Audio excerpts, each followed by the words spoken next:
Hey y'all, welcome to the WDW Reflections Podcast, your unofficial guide through Disney World memories and their connections to the parks we know and love today. I'm Dewey, I'm one of your hosts. With me today are my podcast travel buddies, Ron and Toni. Coming to us from Cleveland, Tennessee, my buddy Ron. How's it going, Ron? We're doing well today. Merry Christmas, everyone.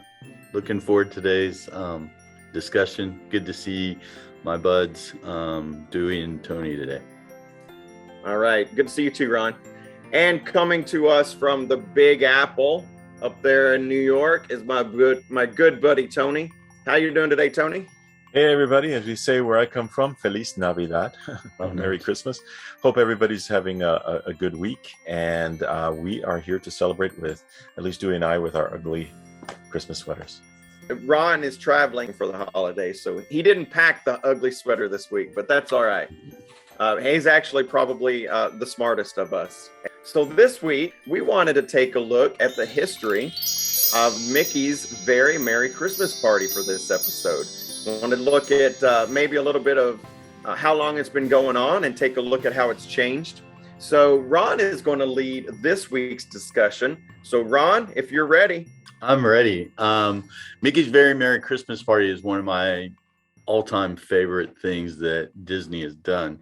Believe it or not, it's been going for 38 years. It started in 1983. Disney transforms their park into a Christmas wonderland starting sometime early November. And it includes one of my favorite parts, the Castle Dream Lights, when they cover the castle in 200,000 LED lights to resemble the castle being frosted in ice and snow. It started in 2007. And I remember being at the park the first year that happened and was in awestruck and hoped that it would become a yearly tradition. And it did. And while it's not exclusive to the party, it definitely adds to the atmosphere and the ambience of the park during the Christmas party. The party runs between November and December each year, and it's a nighttime Christmas party.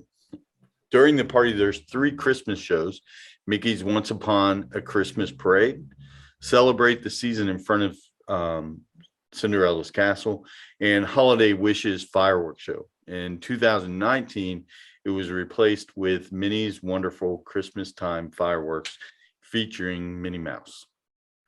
And then during that time, again, this is not an exclusive to the party, but it is a fun addition that you can enjoy during the party as well. And that's that the Jungle Cruise is renamed to the Jingle Cruise, and not, like I just said, not exclusive to the party, but runs during the party and debuted in 2013.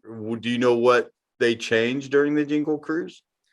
I know that like the monkeys get Christmas hats and stuff like that. I think I've been on it, but it was probably back around that time. I know I haven't been on it in 6 or 7 or 8 years. It's been quite some time. So I don't really remember a whole lot about the changes. Okay. 2013 is way after the last time that I was at the Magic Kingdom, but I think I've seen some videos of it. I know they light up everything with Christmas lights, and it looks really pretty.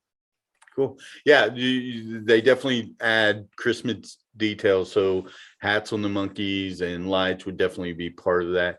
But they renamed the boats, and they also, of course, add some great dad Christmas jokes into the skipper's monologue. That's right. There's nothing wrong with adding new dad jokes. Who can get enough of that? The other one that takes a little bit of a makeover, Monsters Laugh Factory takes a little bit. They add Laugh Floor. Monsters Laugh Floor. Yes. They add some holiday fun into that one as well. Those are the only 2 attractions that really take on any major changes. But what guests can look forward to during the party is shorter queue lines and more opportunity to ride their favorite rides. In 2020, the Christmas party unfortunately was canceled due to COVID-19, And this year, the event was replaced with Disney's Very Merry After Hours. So I'm interested to see if that's the new name that we'll see, or if that's just for this year, that it's a little bit of a less not less celebration, but I've looked and people really liked it and feel that it was definitely worth the cost. But you missed out on some things that they used to have, like character dance parties and things of that nature. What was included is Mickey's Once Upon a Christmas Time parade, and then they had a new show, and I'm assuming this was in front of the castle, Mickey and Minnie's Very Merry Memories, and then the return of Minnie's Wonderful Christmas Time fireworks. This was surprising. You're still going to have special character appearances, but they are not in their holiday attire. Mickey will be sporting his 50th anniversary suit, and the rest are in their traditional outfits. How surprising is that to you guys? That is very surprising to me because, and Ron, if you are going to talk about this a little bit later, then don't let me ruin it. But have you guys seen the special holiday characters that they have at Disneyland this year? And I wasn't going to talk about it. Okay, so good. We can go ahead and so greeting guests at Disneyland this year is from, you guys remember Mickey's Christmas Carol, where it was Uncle Scrooge or Ebenezer Scrooge and all that that story. Uncle Scrooge, Donald's uncle, plays Ebenezer Scrooge in that, and then Goofy plays Jacob Marley, his friend, best friend ghost. Well, at Disneyland this year, they have those walk around characters. So it's Uncle Scrooge in his sleep shirt and the sleep hat. Yeah. And then the real star of the show is the Jacob Marley, Goofy, because he's all blue. You know how, because he looks like a ghost. So like the hitchhiking ghosts, they're all blue. He looks like that, but he's got he's in the Jacob Marley suit or whatever, and he's got the chains draped around him and everything, but he's all blue, and I mean, it looks like a goofy Jacob Marley ghost, and it's super, super cool. So when you see that they're doing that at Disneyland for this holiday season, and then you get to Disney World for their holiday celebration, and Mickey and Minnie are not wearing anything special for a holiday at all, it is surprising. I get it. They rolled out their, pulled out anything they could think of to make his, what do they call it, that iridescent suit special for the 50th, and maybe they're just trying to get their money's worth or whatever with that outfit. But it is surprising that like I said, Disneyland rolls out these Mickey's Christmas Carol characters, and they're super cool. You should definitely check those out. But Disney World doesn't. They're not even like a Santa Mickey or something. And the interesting part is, even like Cinderella, all the princesses are in their regular outfits. No, they're not in their holiday outfits. The only exception to that is Winnie the Pooh and his gang are in holiday outfits. Are they pushing a Winnie the Pooh movie or something? That's kind of weird. Yeah, it was very different. And so I was really taken back, because if I'm going to a holiday Christmas party hosted by Disney, I'm going to expect them to be in their holiday garb. But that's not the case this year, and I was surprised by that. But it's always enjoyable to see the characters. And they didn't really, I don't think there's going to be a lot of interactive. Again, I think they're due to the COVID protocol. But I think they're making them more appearing, and more opportunities to see them than what maybe you get in the park. And then, of course, holiday treats. Complimentary is popcorn, ice cream novelties, and then cookies and hot chocolate. And then there's some other beverages but they didn't really list which ones. And then they have exclusive treats that are for an additional charge. So you can't get these at any time other than during the party. And that one is a gingerbread almond cake pop. It's gingerbread almond cake dipped in white chocolate. And then to be jolly float, it's a peppermint iced coffee blended with vanilla ice cream, topped with whipped cream, peppermint sprinkles, and a chocolate mini bow. And then you have the ginger apple funnel cake, which is gingerbread funnel cake topped with apple pie filling, vanilla ice cream, and caramel drizzle. And then you have the orange bird churro, and it's marshmallow cream topped with orange candy slices. And of course, you can get select holiday merchandise that's exclusive to the party. You also have, of course, merchandise that's available at all times. So the parties, I don't know if you, I think you guys have all, I believe we may have even been there at the same time to enjoy Mickey's Merry Christmas. And the special events, I was, when we first started our 10 Disney adventures with the family, I was very skeptical of the events because it felt like it was just another reach into my pocketbook, if I'm honest. But they're very unique. We've been to Mickey's Not So Scary Halloween. We've been to a Pirates and Princess event, and we've been to Mickey's Very Merry Christmas. So obviously I've bought into the fact that I think they bring value. I think that the queue lines are definitely shorter. You get to do more, and it's unique experiences as well. And you get some freebies, if you want to call them freebies, in there, and just some unique opportunities, some shows that you don't get to see any other time. And Christmas in general at Disney is just a incredible experience. So if anybody ever asked me when's the best time to go to Disney, Christmas for me is the time. And I like to go. I don't know that this is still true because it's been a few years since we've been, but we went the year that we really got to enjoy the Christmas celebration at Disney. It was the week after Thanksgiving, the first week of December, and the crowds from Thanksgiving were already gone. Yeah. And the crowds for the holiday had not quite got there. And we walked on and off rides throughout our visit, and the pools are warmed so you can still swim, and we just it's magical. And at the time the Osborne Lights were still there, which I hate that they've replaced those. Yeah, that was one of the best experiences. Such a fun experience. And of course I didn't mention during the party, I don't know if you can do this any other time, but it snows on Main Street. Right. I don't know if it snows during the regular not party at Main Street, but it definitely snows during the party. Well, I have a quick question for you, Ron. Did you by any chance, do you know what the cost of this is nowadays, or how much the cost has varied over the years? Furthest that I could find was $19.95, and back then it was $16.95.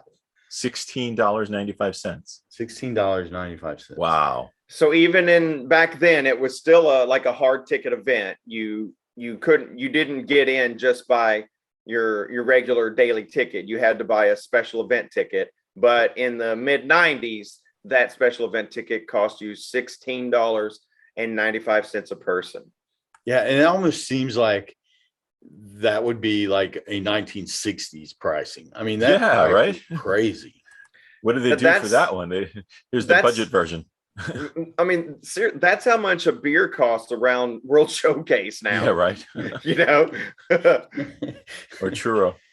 So we're acknowledging that pricing is a little bit different. So for the 2021 season, for a condensed version of, or not condensed, but a limited version of the party, for a child to get in, it ranges from 104 to 155.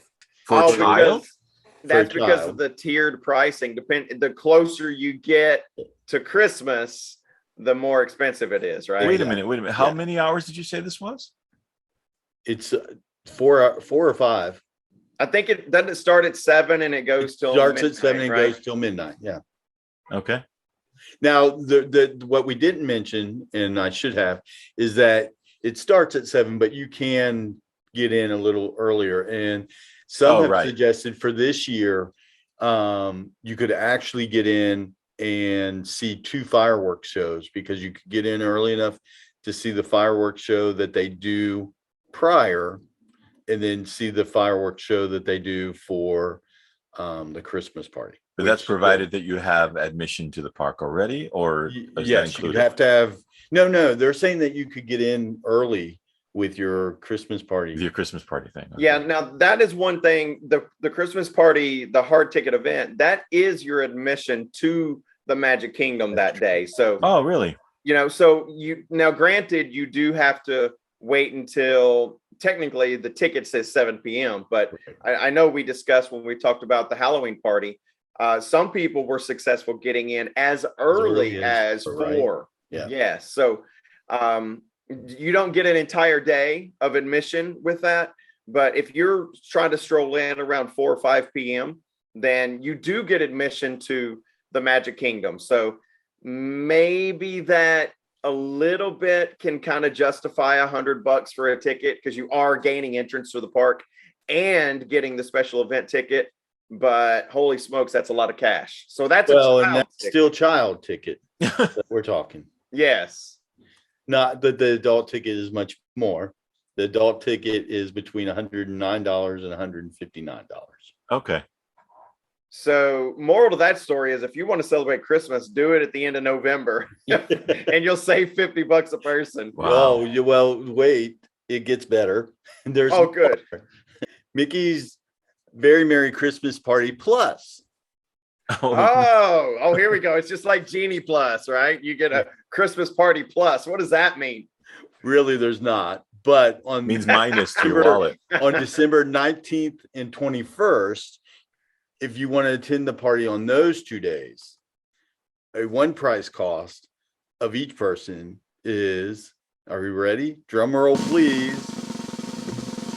$249. What? Per person? What? Not live. What? Holy smokes. Are you serious? That's this year's prices? Yes.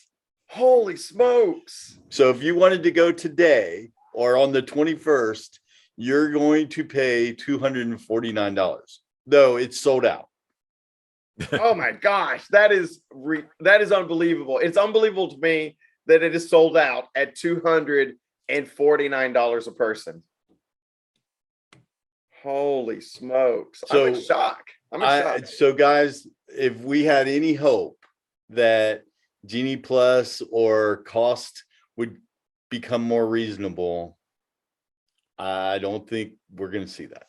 So, and then one last thing that I wanted to talk about, and then I want to hear your guys' experiences around the party. But another thing that Disney does that's very special to our family, we watch it every year, and that's the Christmas parade.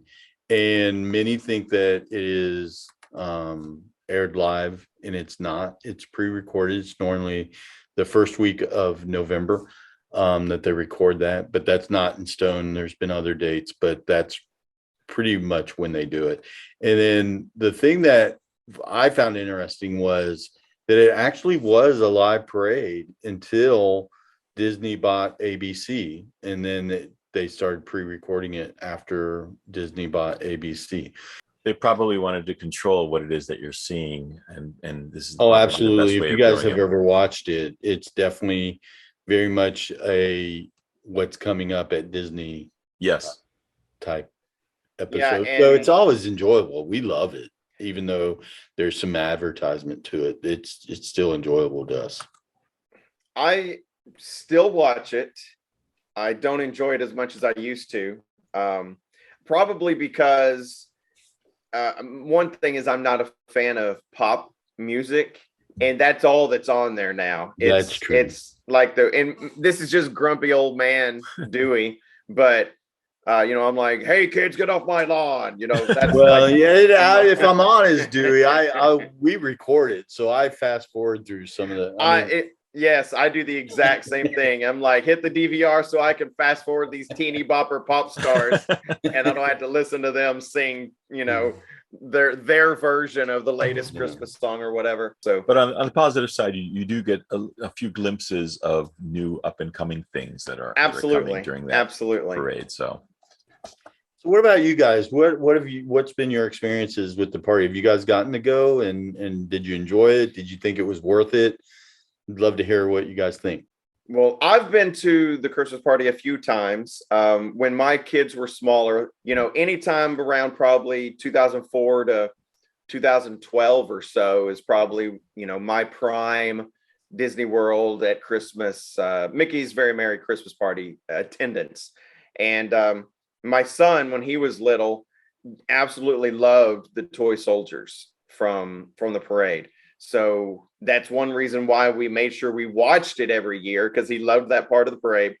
And being able to take him to the Christmas party and let him see those toy soldiers in person was pretty magical. I can remember, and I'm sure I have video of it somewhere, of us, being there at the parade, and he's like walking like the toy soldier, while we're watching the parade and stuff. I know that he loved that. So that was certainly a really, really big part of our family's Christmas traditions. I can remember I've been to it a couple of times where it was pretty chilly at the Christmas party. So we were wearing sweatshirts and stuff, and it felt like Christmas. So we were enjoying the hot chocolate that you get with the party and everything. But then I've also been to that party when it was shorts and tank tops, and I wasn't guzzling the free hot chocolate at that one, So while I am not a fan of cold weather, I know you guys know that I hate the cold weather. It is necessary to be below 87 to enjoy a cup of hot chocolate. You know what I mean? So we have definitely been several times and definitely enjoy the party. I'm certainly not independently wealthy, so I would not be one of those, let's go on December 21st and pay $249 per person. That's not this guy. I'm not that guy. It is definitely at $100 a pop, I'm in. I think that's a pretty fair price. Like I said, because you get that admission to the park and everything. So I'm not paying $250, man. That's crazy. That is crazy. That's, what that is? That's a car payment, y'all. $250 is almost a car payment. I mean, holy smokes. Right. So, and then I would also say that I've been present for the filming of the parade before. Mm-hmm.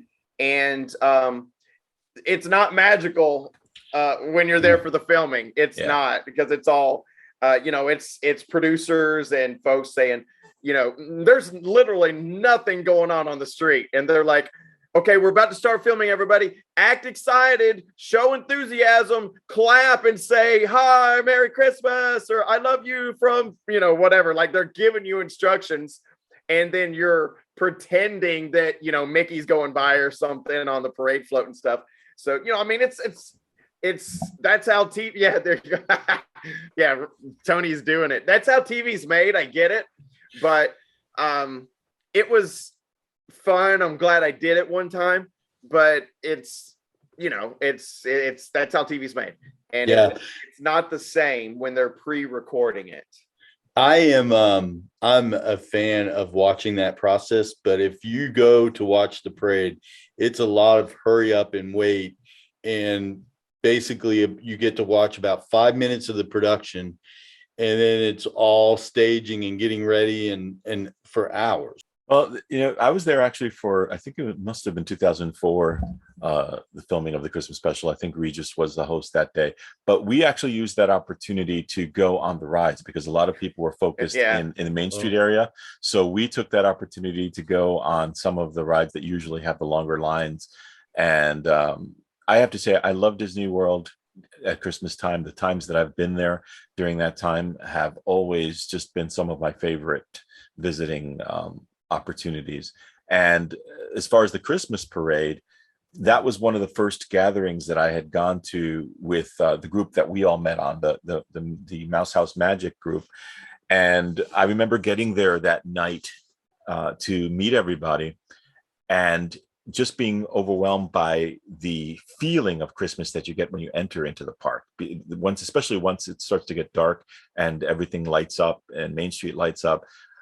We had some people in the group who had never seen real snow before, and I'll never forget the expressions of the kids once the snow started to fall down on Main Street. It was just precious. It was something that they probably will always remember, and I remember seeing the expressions on their face. Of course, where I come from, that's a normal thing, but it was fun to see that. Disney special. I also like the fact that they give you that cocoa. That's a fun treat, and I think I might be wrong, but did they give you a sugar cookie or something? Yeah, they give you, now it's snickerdoodles, but back then I think it was sugar cookies. It was like a sugar cookie and a free hot chocolate. Yeah, and you got to. We stood in line for the parade and watched Dewey. You just mentioned the march of the wooden soldiers was so cool to see. And it's really a special event and a special time. So I'm glad that they do it. I can't believe how much it costs nowadays, though. I definitely would not be able to partake in that nowadays. Yeah. But Disney does a great job. We mentioned earlier the Osborne Lights. I'd like to talk about that. Well, no, I think you bring up a good point, Tony, in that when you mentioned the Osborne Lights, is that all the parks are really transformed during the Christmas season, and the resorts are as well. Yeah, one of the things that we used to love to do is to go visit all the different resorts and see all the different Christmas trees that they have. Yeah, and the gingerbread houses, and the gingerbread house, and we're not talking the little gingerbread house that you sit on a counter. These things you could actually walk in, and I think one of them you can actually walk in, and the work and the effort that goes into these gingerbread houses, and the neat thing is that's still free. You can still walk through the resorts and see all of that decoration, and Disney Springs is decorated for Christmas. If you've not been to Disney during Christmas, you're missing a great opportunity to celebrate. And I know that I really miss the Osborne Lights being absolutely at MGM Studios. MGM Studios. In fact, I used to say to people that actually felt to me as if I was stepping into Christmas. I mean, literally, I appreciate what it is now much more, obviously, because it's now the Galaxy's Edge area. But when we walked into that area at Christmas time, and you got that experience of all of those streets lined up with those beautiful lights, it was just awe-inspiring. I literally felt as if I was walking inside a Christmas card. Yeah. And Dewey, you mentioned that the Osborne Lights actually originated back in your home state. Yes, absolutely. The Osborne family is actually from Little Rock, Arkansas, and I grew up in North Little Rock, Arkansas, and Jacksonville, Arkansas. So Jennings Osborne was a local businessman in Little Rock, and he started decorating his house for Christmas because his daughter was young, and she asked him to do that. So it started as decorating his house for Christmas for his family. And he was a pretty successful businessman, so he had the money, so he hired people to decorate his house, and it became like this annual thing. It got bigger and bigger every year, and it was like a destination. You would drive to this guy's house and drive to the Cantrell where he lived in Little Rock, and the traffic would be backed up for miles. And you would just be in line, and we would normally, put Christmas music on the radio or whatever and just sing along to Christmas music as you're waiting for an hour or whatever to drive by this guy's house. And it, like I said, it got bigger and bigger every year. So eventually his neighbors started complaining to the city council and stuff because it was becoming a nuisance. So he bought their houses. So he bought the two houses next to him. So after that, he started decorating 3 houses for Christmas every year, and it just kept getting bigger and bigger until finally his community and the city of Little Rock eventually kind of passed this ordinance that he wasn't allowed to do it anymore because it became this gigantic traffic nightmare. And so when that happened, when they, I guess, pulled the plug. You see what I did there? When they pulled the plug, Ron loved that one. Oh my God. When they pulled the plug on Literal. Jennings Osborne's Christmas display, they used it down in downtown Little Rock. They decorated, there's a place called Riverfront Park where they hold concerts and stuff. I think they decorated that area for a year or two. And then he eventually donated them to Disney World. And that's when Disney World started using them at MGM Studios. So it was always cool for me because I can remember certain elements for sure, especially the big one that was like, it looked like a carousel. It was blue and white. And I think it had angels. Yeah, I remember that well. Yeah. Fun. Yeah. I remember that was in Jennings Osborne's front yard at some point when That's I was amazing. a kid, So elements of it always brought back, some memories of my childhood, driving, sitting in that traffic for an hour, waiting to see it, and then it was the same kind of traffic when you did it at MGM. It was just foot traffic by that time, and you could walk through it and everything. So it was always cool. It brought back memories from my childhood. And well, and I remember they let it snow there as well when we were walking through it. So that was fun too. And they piped music in, if I remember right. Oh, Nice absolutely. Christmas music. At some point, when it first started, when it was at Jennings Osborne's house, and then when it was first at the studios, it was just lights, and it didn't do anything. And at some point through its run at MGM Studios, they changed the name of it to the Spectacle of Jennings, the Osborne Family Spectacle of Lights. They changed it to the Osborne Dancing Lights, Spectacle of Dancing Lights. And that's when it was timed to that soundtrack. So as you walk through it, like most of the time during the night, it was just lights. And then I don't remember what the schedule was, but every 20 minutes or every hour or whatever it was, they would flip a switch and it would be like all this dramatic music, and it would flash, and it would move to the soundtrack. So I guess they kind of upped the show a little bit. So that was really cool. It didn't do that when I was a kid. It was just a light display. And then Disney, as they do with their fireworks shows and stuff, they were able to time it to a soundtrack and everything. So that was really cool too. Now, it's kind of funny for me that I grew up in New York City, where that is Christmas to a lot of people. But if I think about my favorite Christmas memory, it was really literally walking in to the Osborne Lights that day. And also I had just come from the Christmas party as well. So it was, it's a great memory to have. Yeah. Well, New York is definitely a destination for Christmas for a lot of folks, but Disney, in my opinion, for me, tops New York. But great. Well, I've enjoyed going down this road of talking about Christmas and the very Merry Christmas party. I hope you guys have too, and enjoyed talking about it. All right. Well, I guess that just about does it for the main segment, our Very Merry podcast this week, looking at the history of Mickey's I do that every time, and it's not so scary. Mickey's Not So Merry Christmas. Yeah, Not So Merry. That's not the name of this thing. They couldn't charge you $250 a pop if it was not so merry. It is Not So Merry Scary Christmas. Yes. It's Mickey. So they may want to consider, if they're going to continue the $250 price tag, of change renaming it to Mickey's very scary holiday price tag. Plus. That might work. Yeah. Oh yeah, holiday price tag plus. Merry Christmas to everyone out there, from all of us to all of you. Stick around for some bonus footage of the Osborne Family Festival of Dancing Lights from 2004. And remember, you can always listen to the complete podcast on your favorite podcast streaming service, WDW Reflections Podcast. See you real soon.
Bye.